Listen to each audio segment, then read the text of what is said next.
Myocardial bridging is by far the most common coronary artery anomaly, seen in 0.5 to 2.5% of angiographic series and 15 to 85% of pathologic series.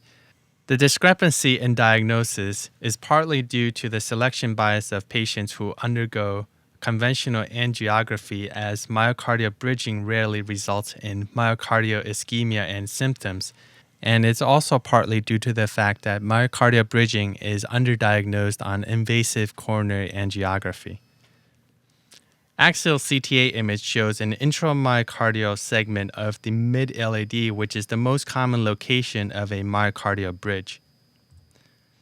This illustration demonstrates on the left a normal LAD which is surrounded by epicardial fat. The center and right illustrations show deep and shallow myocardial bridges respectively.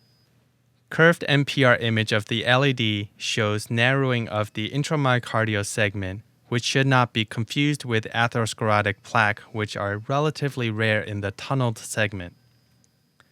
Myocardial bridges are diagnosed on invasive coronary angiography by identifying a systolic milking effect, which represents compression of the bridge segment due to myocardial contraction.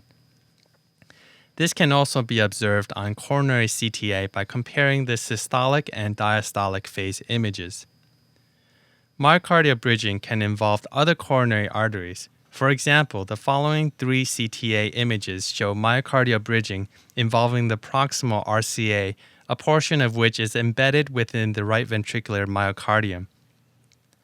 While this anomaly is very common and asymptomatic in a high percentage of cases, a small percentage of patients develop symptoms related to ischemia, particularly due to myocardial bridges that are long and deep. Such patients can benefit from myotomy or unroofing of the bridge segment versus revascularization with coronary artery bypass grafts.